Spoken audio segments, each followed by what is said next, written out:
سورہ آل عمران آیت 152 سورہ آل عمران. اعوذ باللہ من الشیطان الرجیم بسم اللہ الرحمن الرحیم. وَلَقَدْ صَدَقَكُمُ اللَّهُ وَعْدَهُ إِذْ تَحُسُّونَهُم بِإِذْنِهِ حَتَّىٰ إِذَا فَشِلْتُمْ وَتَنَازَعْتُمْ فِي الْأَمْرِ وَعَصَيْتُم مِّن بَعْدِ مَا أَرَاكُم مَّا تُحِبُّونَ مِنكُم مَّن يُرِيدُ الدُّنْيَا وَمِنكُم مَّن يُرِيدُ الْآخِرَةَ ثُمَّ صَرَفَكُمْ عَنْهُمْ لِيَبْتَلِيَكُمْ وَلَقَدْ عَفَا عَنكُمْ وَاللَّهُ ذُو فَضْلٍ عَلَى الْمُؤْمِنِينَ. اور اس میں شک نہیں کہ ہم نے اپنا وعدہ سچا کر دیا تھا. وعدہ یہ تھا کہ فتح تمہیں ہوگی، یہ وعدہ ہم نے سچا کر دیا تھا، کیونکہ کفار میدان چھوڑ کے بھاگ گئے تھے اور ان کے 30 قتل ہو چکے تھے. انہوں نے کہا یہ 30 ہی کافی ہے، وہ نہ ہو کہ بدر والا حشر ہو جائے، بھاگو یہاں سے. وہ تو بھاگ گئے تھے تو وعدہ تو پورا ہو گیا تھا. اس تحسونہم جب تم انہیں کاٹ رہے تھے بإذن اللہ کے حکم سے، کہ وہ تو ایک دم قتل ہونے شروع ہو گئے تھے، ہاں بری طرح سے، اور اہل ایمان میں سے بھی کوئی شہید نہیں ہوا تھا. وہ ایک طرفہ قتل ہو رہے تو بھاگ نکلے وہ. حتی اذا فشلتم، حتیٰ کہ جب تم نے کمزوری دکھائی، وتنازعتم فی الامر، اور جھگڑا کیا معاملے میں. تو یہ تھے وہی تیر انداز جن کو بٹھایا تھا ٹیلے پر کہ یہاں سے پیچھے سے حملہ نہ ہو جائے. انہوں نے جب دیکھا کہ میدان تو خالی ہو گیا اور کفار کی فوج مکمل بھاگ چکی میدان چھوڑ کے، وہ تو میدان میں نہیں ہے، اور ساتھی جو ہے وہ صرف مال غنیمت جمع کر رہے ہیں، اکٹھا کر رہے ہیں، اور تو کام ہی کوئی نہیں. تو انہوں نے کہا کہ پھر اب بیٹھے رہنے کا فائدہ، ہم بھی کوئی ہاتھ بٹائیں ان کا ہے، یہاں خالی بیٹھے ہیں تو کام تو کوئی نہیں ہے. تو امیر نے کہا کہ نبی صلی اللہ علیہ وسلم نے یہ فرمایا تھا کہ خواہ ہمیں فتح ہو یا شکست، دونوں صورتوں میں تمہیں یہاں سے نہیں ہلنا. ہاں جی، کہ ہمیں ہماری فتح دیکھ کے تو تم کہو کہ چلو ہوگی فتح، جب تک ہم خود نہ کہیں کہ آ جاؤ تمہیں یہاں سے نہیں ہلنا. اسی میں کمزوری ہوئی، ہاں کہ یہ کمزوری تھی کہ انہوں نے کہا جی اصل آپ کا مطلب، کیونکہ یہ احتیاطی بات تھی تو خدا نہ خاص تھا اس لیے تھی، لیکن اب جب ہمارے سامنے امناً کافر جا چکے، فوج جا چکی، میدان خالی، تو کاہے کے لیے یہاں بیٹھے رہے. اب یہ اجتہادی غلطی تھی اور زبردست غلطی تھی، کیونکہ امیر کا کہا ماننا، امیر کی اطاعت کرنی ہے. امیر روک رہا ہے اور یہ اختلاف کر رہے ہیں امیر سے. ہاں جی، تو امیر کے اختلاف کو آپ نے بڑا سخت قرار دیا ہے. کہ حضرت خالد ولید رضی اللہ عنہ غزوہ موتا میں جب انہوں نے فتح پائی تو مال غنیمت جمع کیا، ایک شخص نے شہزادے کو قتل کیا تھا، اور یہ تھا کہ جو شخص کسی کو قتل کرے اور اس کا مال اس کے پاس ہو وہ اسی کا ہوگا، وہ مال غنیمت میں شامل نہیں کیا جائے گا. تو شہزادے کے پاس بہت قیمتی لباس تھے اس کے، تو وہ اس نے دے دیے. کیونکہ عیاشیاں اس وقت بھی بہت تھی، جیسے ہمارے شہزادے اب عیاشیاں کرتے ہیں، دولت میں کھیلتے ہیں، اس وقت بھی ایسا ہی ہوتا تھا. خراسان کے علاقے میں ایک ریاست پر حملہ کیا تو وہ جو بھاگے تو وہ ملکہ اس وقت موزے پہن رہی تھی، وہ ایک موزہ رہ گیا تو اس لیے وہ نہ پہن سکی. وہ ایک موزہ 2 لاکھ درہم کا بکا، ایک موزہ 2 لاکھ درہم کا. یہ عیاشیاں تھی. تو شہزادے کا جو پورا لباس کتنے کا ہوگا وہ اس نے لے لیا. کسی نے خالد کو بتایا کہ جی وہ فلاں شہزادے کو اس نے قتل کیا، لباس تو اس کا پوری مال غنیمت ایک طرف، وہ اکیلا ایک طرف، پوری مال غنیمت سے زیادہ قیمتی ہے وہ. خالد کا کہ ہاں جی اتنا تو نہیں دیا جا سکتا. تو ایک صحابی نے کہا کہ خالد یہ نبی صلی اللہ علیہ وسلم کا فرمان ہے کہ جو کسی کو قتل کرے تو اس کا سامان اس کا ہے. خالد نے کہا نہیں داخل کر دو، داخل کر دیا. اس صحابی نے آ کے شکایت کر دی نبی صلی اللہ علیہ وسلم کے سامنے، یا رسول اللہ اس طرح فلاں نے وہ شہزادے کو قتل کیا اور اس کا مال لے لیا، تو خالد نے وہ مال اس سے لے کے مال غنیمت میں شامل کر دیا، بلا لیا خالد کو کہ ہاں یا رسول ایسا ہی کیا تھا، آپ نے فرمایا کہ اس کا مال واپس کر دو، وہ اسی کا ہے۔ تو وہ صحابی کہتے کیوں خالد، میں نے پہلے نہیں کہا تھا؟ کہتے کیا کہا تھا آپ نے پہلے؟ آپ نے پھر پوچھا کہ یا رسول اللہ میں نے اسے کہا تھا کہ یہ مال اس کا ہے، نہ لیں آپ، اور وہ خالد نہیں دینا ہے، میں امیر بنا کے بھیجوں تم اس پہ تنقیدیں کرو، یعنی اس قدر امیر کا اہتمام تو عزت تھی، لہذا وہ واپس نہیں ہونے دیا، امیر کا فیصلہ تھا۔ عجیب بات ہے کہ میں امیر بنا کر بھیجوں اور تم اس کے فیصلوں کو ٹھکراؤ اور اس پر اعتراض کرو، تو اس لیے وہ امیر کا حکم ماننا چاہیے تھا۔ تو اس میں ان سے بڑی زبردست غلطی ہوئی کہ امیر کے کہے کے بغیر چل پڑے، جب چل پڑے تو پیچھے سے کفار نے دیکھا کہ ٹیلے پر تو کوئی بھی نہیں، بات وہ نکل گئے، ٹیلا سامنے تھا اور اس وقت کوئی بھی نہیں، وہ پیچھے انہوں نے حملہ کر دیا۔ حضرت خان ولید اور عمرو بن العاص دونوں اس وقت کافروں کے سپہ سالار تھے، دونوں نے حملہ کر دیا۔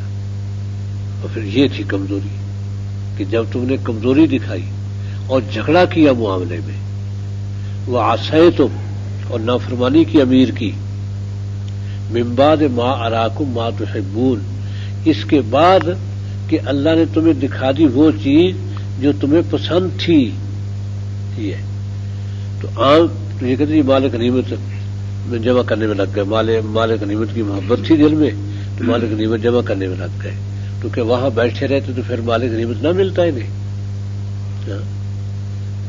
مال غنیمت تو وہاں بھی ملتا، کیونکہ مال غنیمت ان سب کے لیے نبی صلی اللہ علیہ وسلم نے بدر میں جن کو بھیجا تھا ابو سفیان کے قافلے کی خبر لینے کے لیے، جنگ بعد میں پیش آئی، ان کے آنے سے پہلے ختم بھی ہو گئی، ان کو بھی شامل کیا تھا مال غنیمت میں، حالانکہ وہ جنگ میں شریک ہی نہیں ہوتے سرے سے، اور ان کو تو آپ نے خود بٹھایا یہاں جنگ کی حفاظت کے لیے فوجوں کی، اور جو وہاں باقی رہ گئے تھے وہاں پیچھے لوگ بہت زیادہ تو آ گئے، تو 8-10 رہ گئے تھے، وہ شہید ہوئے وہی اس ٹیلے پر، تو مال غنیمت انہیں ملنا ہی ملنا تھا، اس لیے مال غنیمت کی لالچ میں نہیں ادھر آئے، تو یہی موقف مودودی صاحب نے بھی اختیار کیا اپنی خلافت ملوکیت میں، اپنی تفسیر میں، کہ مال غنیمت دیکھ کے نا تو بس وہ مال غنیمت کے لیے آ گئے، مال غنیمت کے لیے نہیں آئے تھے، خوشی میں آ گئے، کیوں کہ اراکم ما تحبون، وہ چیز دکھا دی جو محبوب تھی، پھر محبوب چیز کیا تھی تو وہ اللہ تعالیٰ نے دوسری جگہ بتائی، وَأُخْرَى مَا تُحِبُّونَ، بلکہ یہ کہ اللہ تعالیٰ تم سے وعدہ کرتا ہے، هَلْ أَدُلُّكُمْ عَلَىٰ تِجَارَةٍ تُنْجِيكُم مِّنْ عَذَابٍ أَلِيمٍ، کہ اللہ میں تمہیں ایسی تجارت بتاؤں جو عذاب علیم سے بچا دے، تو وہ ہے کہ اللہ کے راستے میں جہاد کرو، اللہ جنتیں دے گا، جنت اور مغفرت ہے، بہت بڑی چیز ہے، وَأُخْرَى مَا تُحِبُّونَ، اور دوسری وہ چیز بھی دے گا جو تمہیں پسند ہے، کیا؟ نصر من اللہ فتح قریب، یہ ہے ما تحبون، مدد اور فتح قریب ہی جو مل جائے گی وہ بھی دے گا، تو ما تحبون یہ تھا، کیونکہ فتح وہ کرکٹ کے میدان میں کیوں نہ ہو، وہ بڑی محبوب چیز ہے، دیکھنا ساری قوم کرکٹ دیکھنے میں لگ گئی، کہ کرکٹ ہو رہی ہے، ساری قوم لگ گئی کرکٹ دیکھنے، بادشاہ کا وزیر اعظم صدر مملکت ساری اسمبلی سارے وزراء کرکٹ دیکھ رہے ہیں، اور جیتنے پر جناب خوشیاں منائی جا رہی، مٹھائیاں تقسیم کی جا رہی ہیں، تو فتح جو ہے نا یہ کسی معاملے میں کیوں نہ ہو، یہ بہت محبوب چیز ہے، انسان کی نفسیات میں فتح محبوب ہے، بلکہ یہ کہ ہمیں فون آئے کہ یہ دعا کرے کاہے کی کہ اللہ تعالیٰ کرکٹ میں فتح دے، کم وقت بد وقت ساری قوم کا وقت ضائع کر رہے ہو، پیسہ ضائع کر رہے ہو، اور کرکٹ کی دعا کرے، شرم نہیں آتی کہ یہ اللہ فتح دے، اور پھر اتنے بے حص ہے کہ وہ طے ہو گیا معاملہ، ان کے ساتھ پتہ نہیں کتنے کروڑ کا ہوا ہوگا، اور جبرن ان کو شکست دلوا دی نا جی۔ اور اس لیے پھر کسی نے تبصرہ نہیں کیا، شکست کھا کے بھارت سے واپس آئے، وزیر اعظم بھی گیا وہاں، عملاً گئے، یہ صدر وزیر اعظم گئے کرکٹ دیکھنے، بھارت پہنچے کرکٹ دیکھنے، بادشاہ ملک کے۔ اب یہ خوشیاں ہیں فتح کی، کہ فضول چیز پر فتح بھی اتنی خوشی ہے۔ یہ الگ بات ہے کہ یہ سودا بازی کر کے ہار آئے، پھر نہ وزیر اعظم نے ان کی مذمت کی، نہ صدر نے مذمت کی، نہ کسی اور نے، نہ وزیر نے، کسی نے مذمت نہیں کی، کیوں کہ پیسہ جو لے لیا، وہ ٹیم ضرور بدنام ہو گئی۔ ہاں جی، اس لیے محبوب چیز فتح ہوا کرتی ہے، پیسہ نہیں محبوب ہوتا۔ یہ تو ہم تو ذلیل ہیں، گھٹیا قسم کے لوگ ہیں کہ جو پیسے کو ترجیح دیتے ہیں، حالانکہ شکست میں بڑی ذلت ہے، رسوائی ہے، ہمیں تو پیسہ چاہیے، کر لو رسوائی ہماری، ہمارا تو یہ معاملہ ہے۔ ہاں، تو اس لیے ارا ما تحبون من بعد ما اراکم ما تحبون، اس کے بعد کہ تمہیں دکھا دی محبوب چیز فتح، اب کیسے بیٹھے رہیں، فتح کی خوشی میں بھاگ پڑے۔ ہاں، تو جب یہ ہوا وتنازعتم فی الامر عصیتم من بعد ما اراکم ما تحبون منکم من یرید الدنیا، دراصل تم میں سے کچھ تو چاہتے تھے دنیا، ومنکم من یرید الآخرہ، اور کچھ چاہتے تھے آخرت۔ یہ ہے تو اب صحابہ بھی دنیا چاہتے تھے، ہاں صحابہ نہیں دنیا چاہتے تھے۔ اصل بات یہ دنیا سے مراد تھی فتح، کیونکہ حضرت عبداللہ بن جاش اور سعد بن وقاص دونوں آپس میں کہ ہم دعا کرتے ہیں کہ ایک دعا کرے دوسرا آمین کہے، پھر دوسرا دعا کہے تو وہ پہلا آمین کہے۔ تو حضرت سعد بن وقاص نے دعا کی، اے اللہ کل میرا مقابلہ زبردست ایک ماہر کہ بہادر سے ہو، اور خوب ہم ایک دوسرے پر بات کریں بڑھ چڑھ کے، اور آخر میں اسے قتل کرنے میں کامیاب ہو جاؤں، یہ اور اس کا مال بھی لے لوں اس پھر۔ تو حضرت عبداللہ بن جاش نے کہا کہ آمین۔ اب اس کی باری تھی، تو انہوں نے بھی کہا کہ اللہ تعالیٰ کل کسی ایسے بہادر سے جو میری صحیح چوٹ ہو، ایسے بہادر سے میرا مقابلہ کروا، دونوں خوب ایک دوسرے پر چلائیں، آخر میری تلوار اس پہ لگ جائے، اس کی مجھ پر لگ جائے، وہ بھی جہنم میں جائے، میں بھی شہید ہو جاؤں۔ یہ انہوں نے کہا کہ آمین۔ اب عبداللہ بن جاش کو دنیا کی کوئی ضرورت نہیں تھی، کیونکہ شہید ہونے کے بعد فتح ہوتی، شکست ہوتی، اس کی بلا جانے۔ جب شہید ہی ہو گئے تو بعد میں سب کو شکست ہو جائے تو اس وقت تو کچھ نہیں تھا، یہ تو گیا اپنا جنت میں، کر گیا فرض پورا۔ سعد بن وقاص فتح دیکھنا چاہتے تھے، ہاں تو یہ تھے، کیونکہ میدان میں شہید ہونے کے لیے نہیں اترا جاتا، فتح حاصل کرنے کے لیے اترا جاتا ہے۔ میدان میں مقصد فتح ہوتی ہے، شہید تو اس کے ضمن میں آتی شہادت، تو اصل چیز تو فتح ہے کہ اللہ کے دین کو غالب کرنا، اللہ کا کلمہ غالب کرنا، اصل تو یہ چیز ہے۔ اس میں شہادت آئے گی تو ٹھیک ہے، بڑی خوش نصیبی ہے، دین میں غلبہ کرنے والے اور شامل ہو جائیں گے، بڑی خوش نصیبی ہے۔ دونوں ہی چیزیں محبوب ہیں کہ تو تم میں بعد دنیا چاہتے تھے کہ فتح حاصل ہو رہا ہے ہمیں دین کی، اور ہم فتح دیکھیں، بالکل بڑی اچھی آرزو تھی۔ دوسرے یہ تھے کہ فتح ہو جائے، شکر ہمیں پتہ نہیں، ہمیں تو اللہ تعالیٰ آگے ہی لے جائے، بس اللہ تعالیٰ گھر سے نکلے واپس نہیں لانا، اب ان کو کیا دنیا سے گھر ہے۔ دعائیں یہ کی مدینے سے نکلتے وقت، اے اللہ تعالیٰ اس گھر میں واپس نہیں لانا، بس یہ آخری گھر سے نکلنا ہو، یہ دعائیں کر کے نکلے تھے، وہ دعائیں قبول ہو گئی۔ اگر دنیا چاہتے تو یہ دعا کیوں کرتے، یہی کرتے اے اللہ تعالیٰ بس فتح نصیب کر دے، ہاں جی فتح یاب ہو کے اس گھر میں داخل ہو، پھر تو یہ دعا کرتے، یہ تو انہوں نے نہیں کی، اور یہ دعا کی کہ اس گھر میں واپس نہیں لانا۔ یہ تھے آخرت چاہنے والے، یہ تھے کہ اللہ تعالیٰ تو فتح دے، یہ تھے دنیا چاہنے والے۔ دونوں کا مقام بہت اونچا تھا، کیونکہ ہم بھی یہ چاہتے اللہ تعالیٰ امریکہ پر فتح دے، ہم یہ نہیں چاہتے کہ امریکہ تو اس طرح مسلط رہے اور ہمیں اللہ تعالیٰ شہادت دے دے، ہم امریکہ پر فتح دے، اب فتح کے راستے میں شہادت بھی مل جاتی ہے. تو اس لیے جو جن کا فتح سے کوئی سروکار ہی نہیں تھا انہیں تو اللہ کے راستے میں شہادت چاہیے تھی، وہ بھی تھے تو میں آخرت چاہنے والے اور دنیا چاہنے والے بھی تھے کہ جو نکلے اس لیے تھے کہ اللہ تعالیٰ کافروں پر فتح دے. یہ جس نے یہ کہا کہ نہیں وہ تو دراصل غنیمت کے لالچ میں گئے تھے، ان کو اللہ تعالیٰ نے کہا کہ دنیا چاہتے تھے، یہ بالکل غلط ہے. صحابہ میں کوئی دنیا چاہنے والا نہیں تھا. نبی صلی اللہ علیہ وسلم کی صحبت کی برکات کا کمال تھا کہ صحابہ میں دنیا چاہنے والا رہا ہی نہیں کوئی.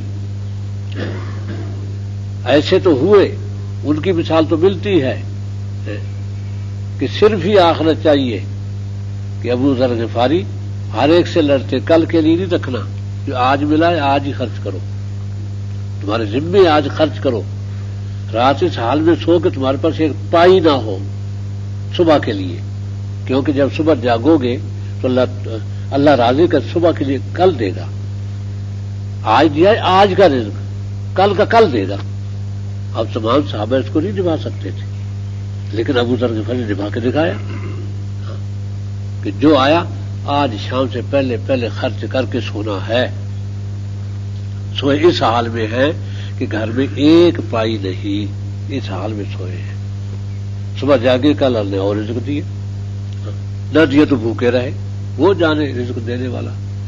آج میرا رزق مجھے ملے گا جب بھی ملے، جب بہت سارا مل گیا تو شام سے پہلے خرچ کر دیا اور اسی حال میں آ گیا جس حال میں کل سوئے تھے. تو ایک آخر چاہنے والے یہ بھی ہے، اور دوسرے وہ بھی ہے جو جینا چاہتے ہیں بہرحال، لیکن دنیا سے کسی کو محبت و آخرت کے مقابلے میں یہ صحابہ میں کوئی نہیں تھا کہ تم میں بعد دنیا چاہتے تھے، بعد آخرت چاہتے تھے کہ ان کو آخری ضرورت ہی نہیں تھی، اور منافق تھے جن کو آخرت کی ضرورت نہیں تھی. تو صحابہ کو ان میں شامل کرنا بہت بڑی گستاخی ہے. تو مطلب یہ تھا کہ دنیا تھی فتح، نصرت اللہ کی، کہ فتح حاصل کر کے گھروں میں آ گئے. اب فتح کے ثمرات جو ہے نا وہ کھائیں گے، ٹھیک ہے حاصل ہوں گے، لیکن جو جن فتح کے ثمرات کی ضرورت نہیں تھی، سیدھا ہی جنت میں ہی جانا ہے، بس یہاں سے میدان جنگ سے واپس نہیں، گھر نہیں جانا، جنت میں جانا ہے، یہ آخرت چاہنے والے تھے. تو دونوں کی منقبت بہت بلند ہے، بہت اونچی ہے. اب سعد بن وقاص جن کے لیے یہ صحابہ میں مشہور تھا کہ ان کی ہر دعا قبول ہوتی ہے، ہر دعا قبول ہوتی ہے. ہاں جی، اس لیے جب حضرت عبداللہ مسعود سے جھگڑا ہو گیا، تلخ کلامی ہو گئی، کافی تلخ کلامی ہو گئی، دعا کے لیے ہاتھ اٹھائے، فوراً انہیں آ جا کے پکڑ لی، خدا کے لیے آپ دعا نہ کرنا، دعا نہ کرنا، چل میں معذرت کرتا ہوں، دعا نہ کرنا. صحابہ اس قدر جانتے تھے کہ ان کی دعا قبول ہوتی ہے. ہاں جی، اب وہ یہ دعا کر رہے ہیں کہ اللہ تعالیٰ میں اس پہ فتح پاؤں، اس کا سامان بھی دے لوں. ہاں جی، وہ کر رہے ہیں. ہاں، جب کوفے والوں نے، ان کی عادت تھی الزامات لگانا، کوفے والوں نے یہ جنگ قادسیہ میں کسریٰ کے خلاف قیادت کر رہے ہیں فوجوں کی، اور کوفے والے اعتراضات کی فہرست لے کے پہنچ گئے، اور اس میں 80 الزامات لگائے تھے، 80. ہاں، اور یہ بھی الزام لگایا تھا کہ جی اس کو نماز پڑھنی نہیں آتی. ماشاء اللہ، سعد بن وقاص عشرہ مبشرہ میں سے، اور وہ کہتے ہیں ان کو نماز پڑھنی نہیں آتی. حضرت عمر نے فرمایا بات یہ ہے کہ یہ تمہاری شریرانہ حرکت جو ہے نا، یہ میں سمجھ گیا ہوں، یہ اس وقت لے کے آ رہے ہو تم کہ جب وہ اس وقت کفر و اسلام کی سب سے بڑی جنگ کی قیادت کر رہا ہے، اور تم گھر میں بیٹھے ہو، وہ میدان جنگ میں ہے، اس وقت یہ فہرست میرے پاس لے کے آتے ہو. یہ تمہاری شریرانہ حرکت کے لیے دلیل کافی ہے کہ تمہیں دیکھ لیجیے شرارت ہے تمہاری. لیکن بہرحال تم یہ نہ کہو کہ یہ ہماری سنی نہیں گئی. میں بلاتا ہوں صاحب میں وقاص کو تو پوچھتا ہوں، لکھا صاحب میں وقاص کو کہ آپ کے خلاف اعتراضات آئے ہیں 80 اعتراضات، اس میں یہ بھی ہے کہ آپ کو نماز پڑھنی نہیں آتی. یہ ہے آگے سال تو کہنے لگا امیر المومنین میں 8واں ہوں ایمان لانے والوں میں 8واں. تو جب سے ایمان لایا نماز ہمیشہ نبی صلی اللہ علیہ وسلم کے پیچھے پڑھی. تو آپ نے فرمایا کہ ذالک زنی بے کا یا ابا اسحاق، میرا اپنا گمان بھی یہی ہے، ان کے منہ بند کرنے خبیثوں کے، میں نہیں شک کر رہا. یعنی اب سال میں اوقات کوئی نماز پڑھنی نہ ہے تو تم زیادہ پڑھاؤ گے، تمہیں زیادہ آتی ہے نماز. تو یہ یعنی یہ کوفے میں منافقین جو تھے نا، یہی تھے. سارا تانا بانی انہوں نے بولا. اس کے بعد عثمان پر الزام لگانے والے بھی یہی تھے، حضرت معاویہ پر الزام لگانے والے بھی یہی ہے. تاریخوں میں کتابوں میں روایت بھری پڑی ہے، کوفے سے چلتی ہے ساری. کیونکہ یہاں اجمی تھے، کوفہ عرب اور عجم کی سرحد پر ہے. جب فتوحات ہوئی تو اجمیوں کی بھرمار ہو گئی یہاں. اب انہیں حسد تھا عربوں پر کہ کیسے ہماری بادشاہ آتے تھے، انہوں نے چھین لی. وہ انتقام لینا چاہتے تھے. اس لیے جب حضرت حسن نے حضرت معاویہ رضی اللہ عنہ کے ہاتھ میں بیعت کی ہے تو مخالف ہو گئے بہت شدید. اور یہ کہا کہ یا مذل المومنین، اے ایمان والوں کو ذلیل کرنے والے. اور فرمایا کہ یہ آر ہے. اور انہوں نے فرمایا کہ العار خیر من النار، یہ آر آگ سے بہتر ہے. تم جھونکنا چاہتے ہو مجھے آگ میں، کیونکہ ہم لڑتے ہی رہے آپس میں، اور امت دو دھڑوں میں بیٹھی رہے اور لڑتی رہے بس. یہ ہے آگ، آگ سے آر بہتر ہے مجھے. ہاں جی. پھر جہاں سے جب کوفے سے حضرت حسن چلے اپنے خاندان کو لے کر، تو رستے میں جہاں بھی عقیدت مند ملے سب نے جناب لان تان بری طرح بہت کہیں عزت نہیں کی حضرت حسن کی، استقبال کیے باقاعدہ. معاویہ کے ہاتھ میں بیعت کیوں کی؟ بلکہ جب بیعت میں حضرت عثمان کیا حضرت حسن نے یہ شرائط رکھے کہ میری اطاعت کرو گے، میری بات مانو گے، جس سے میں صلح کروں صلح ہوگی، جس سے جنگ کروں جنگ ہوگی. فوراً کہنے لگے یہ نہیں ہمارے کام آئے گا، یہ صلح کی باتیں کرتا ہے. یعنی صلح تو ہونے ہی نہیں دینی تھی مسلمانوں میں، کہنے لگے صلح کی باتیں کرتا ہے، یہ ہمارے کام کا نہیں ہے. ہاں جی. کہنے جس سے میں صلح کروں تم صلح کرو گے، ہمیں جنگ کی چاہیے بس. ہاں یہ تھی صبائیت. ہاں جی. اور جو بھی صحابہ حضرت امیر حضرت معاویہ رضی اللہ عنہ پر یا عثمان پر یا جس پر بھی جو اعتراض آیا یہی سے آیا ہے. ہاں جی. تو اس کا ویسے تو عبداللہ بن سبا یہودی جو تھا، جو اصل سربراہ تھا، وہ تو مصر میں تھا، اور مصر اس نے اس لیے منتخب کیا کہ وہاں اس کی لیڈری کو چیلنج کرنے والا کوئی نہیں تھا. ادھر کیا اس کے اجمیوں کے بڑے بڑے سردار تھے کوفے میں، ہر ایک اپنے کا لیڈر تھا، تو اس کی دال کیوں گلتی؟ تو اب یہاں بیٹھ کے اس نے ان کی قیادت کی، کوفے والوں کی اور بصرے والوں کی، مصر میں بیٹھ کے، کیونکہ مصر میں کوئی اس کے برابر کا نہیں تھا. جی. تو یہ ہے کہ بعض تم میں سے چاہتے تھے آخرت دنیا اور بعض چاہتے تھے آخرت. یہ تھی بات. ہاں. اس لیے اللہ تعالیٰ نے آخر دنیا چاہنے والوں کو فتح دے دی پہلے، اور پھر ثم صرفکم عنہم، تاکہ آخرت والوں کو آخرت دی جائے. کیونکہ کافر تو بھاگ گئے تھے، اگر واپس نہ لوٹتے تو یہ کیسے شہید ہوتے؟ جو 70 شہید ہوئے صحابہ، ایک صاحب بھی شہید نہیں ہوا تھا، کافر بھاگ نکلے، تو ان کو شہید کون کرے؟ ثم صرفکم، ان سے ہٹایا تمہیں تاکہ آخرت چاہنے والوں کو آخرت دے دی جائے. اس کے بغیر نہیں ملتی تھی آخرت. ثم صرفکم عنہم لیبتلیکم، تاکہ تمہیں آزما لے کہ ایسی صورت حال میں بھلا تم کیا کرتے ہو. جو صورت حال، اور غلطی بھی تمہاری ہوئی، ڈرنا تم نے چھوڑا تو تمہاری غلطی سے ہوا، تاکہ اللہ تعالیٰ تمہیں آزما لے کہ اب کیا کرتے ہو. اور وَلَقَدْ عَفَا عَنْكُمْ، تمہیں معاف کر چکا ہے. یہ بات دہرانے کی ضرورت نہیں کسی کو قیامت تک، کیونکہ معاف کر چکا ہے اللہ تعالیٰ. غلطی کا ذکر کیا تفصیل سے. کہ تمہاری غلطی سے سب کچھ ہوا. ظاہر کا نقصان تو بہت ہوا تھا. خدا آپ نبی صلی اللہ علیہ وسلم کے چہرے مبارک کا زخمی ہونا، سر میں زخم آنا اور بڑا شدید زخم، اور کیا دانتوں کا ٹوٹ جانا، یہ کوئی معمولی بات تو نہیں تھی. بہت بڑا صدمہ تھا صحابہ کو بھی. اس لیے لِيَبْلِيَكُمْ، تاکہ تمہیں آزما لے اللہ تعالیٰ. اور چونکہ تمہاری غلطی کا ذکر ہے تو یہ غلطی کا ذکر اس لیے کیا جا رہا ہے کہ تمہیں بتا دیا جائے کہ بھئی یہ نوبت کیوں آئی. یہ مذمت نہیں کی جا رہی، کیونکہ وَلَقَدْ معاف کر چکا تمہیں. مذمت نہیں کی جا رہی، معاف کر چکا. یعنی صحابہ کی غلطی صرف یہاں دہرائی گئی ہے.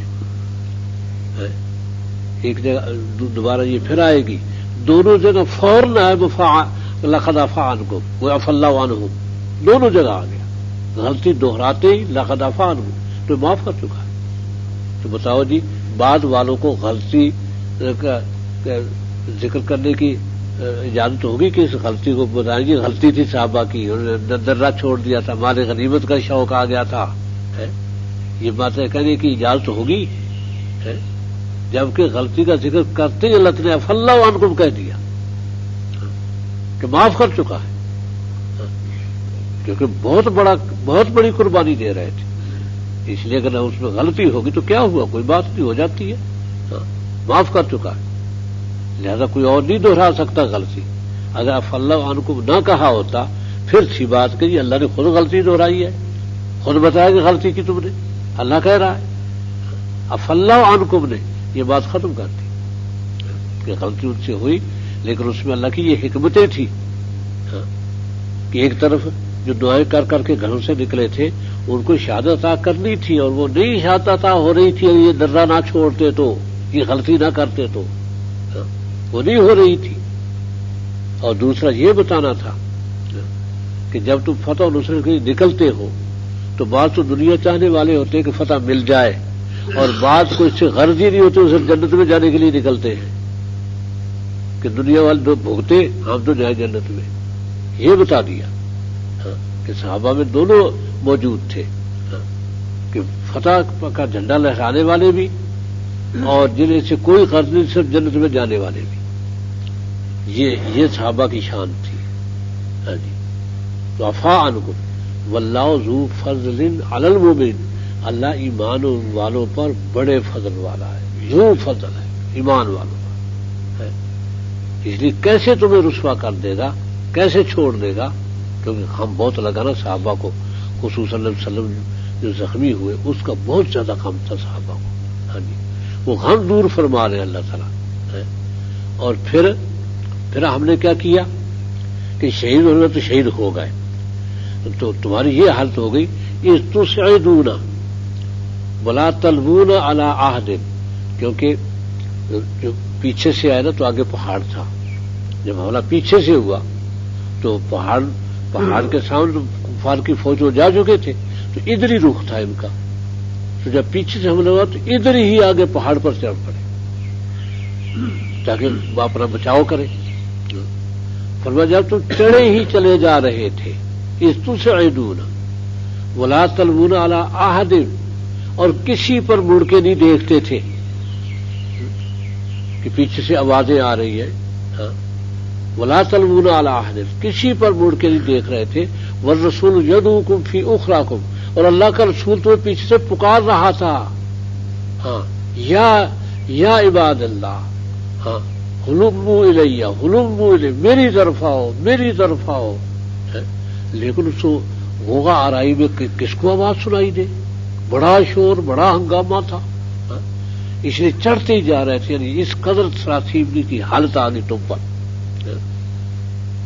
حضرت عمر کے ہاتھ سے تلوار گر گئی اس قدر، اور منافقین کو موقع ملا. اور ابو سفیان سے معافی مانگ لو معافی مانگ لو، معاف کر دے گا. یہ دین تو ختم ہو گیا، نبی صلی اللہ علیہ وسلم فوت ہو گئے. اب شیطان نے اعلان کر دیا کہ محمد قتل ہو گیا. اس اعلان نے اور زیادہ مصیبت بنا دی. وہ تو برداشت تھا جو قتل ہو رہے تھے، یہ برداشت نہیں ہوا. تو لہذا اللہ تعالیٰ فرماتے ہیں فَأَصَابَكُمْ غَمًّا بِغَمٍّ، تو ہم نے پھر اس غم کے عوض دوسرا غم دیا تاکہ یہ غم بھلائیں، جو وہ شکست کی صورت والا غم ہوا کہ فتح ہوئی ہی ہاتھ سے نکل گئی، کتنا بڑا غم. اور پھر یہ غم بہت زیادہ تھا کہ دوسرا غم آ گیا کہ نبی صلی اللہ علیہ وسلم شہید ہو گئے. اس غم نے پہلا غم ختم کر دیا، پہلا غم بالکل نکل گیا. اب یہی کہ آئے آئے آئے ہم کیا کریں گے، کدھر جائیں گے، نبی صلی اللہ علیہ وسلم شہید ہو گئے. بڑا غم یہ ہے کہ فَأَصَابَكُمْ غَمٌّ بِغَمٍّ، پھر ہم نے عطا کیا تمہیں ایک غم دوسرے غم کے عوض. کیوں؟ لِكَيْ لَا تَحْزَنُوا عَلَىٰ مَا فَاتَكُمْ، تاکہ تم غم نہ کھاؤ جو کھو چکے ہو اس پر. وہ نکل گیا غم دل سے، شکست کا جو غم تھا گیا دل سے، نئے غم نے وہ غم ختم کر دیا. پھر نبی صلی اللہ علیہ وسلم حیات مل گئے، یہ غم بھی گیا، خوشی آ گئی. عجیب اللہ کی حکمت ہے کہ چند گھنٹوں میں پہلا غم گیا تو دوسرے غم نے نثال کر دیا.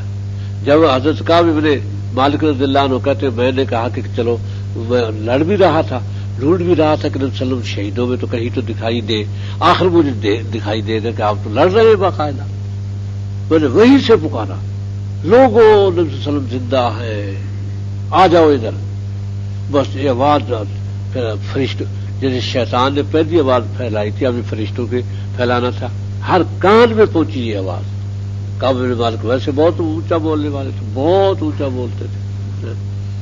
جب یہ کہا کہ لوگوں